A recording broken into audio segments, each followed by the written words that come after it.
average everyday life for a healthy human being usually does not pose a big problem, but for people with pulmonary hypertension, even the smallest activities can be a big challenge.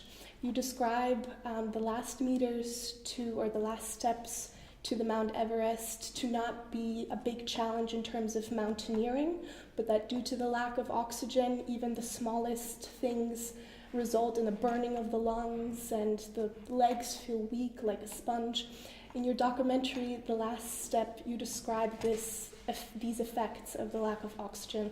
Would you mind describing this feeling for us?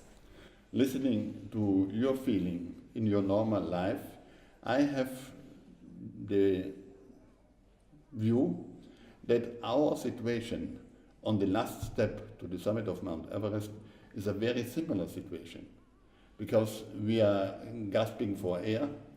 There is a low pressure in the air, and so only a little bit of oxygen is reaching through the lungs, the energy in the blood, and we have a little bit of energy left, a little bit, being able maybe in the last few meters to do one step.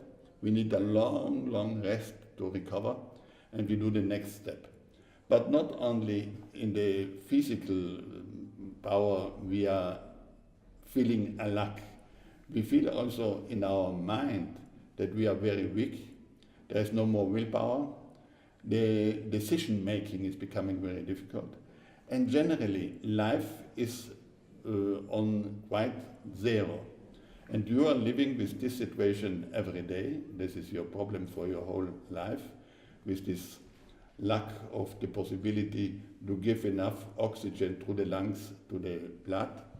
And I admire you for the fact that you are still surviving. And I hope that all people with this illness will have a little bit of hope that in the future scientists are researching, working on the problem, and they are finding probably some medicine, like they found also some special help, chemical medicine help for high altitude climbers. High altitude climbing is not a necessity, it's the conquering of the useless, but your life is a necessity. You have the right to have a life like everybody else, but in the moment maybe the scientific research is on the beginning, and let's hope that many people on this world are understanding.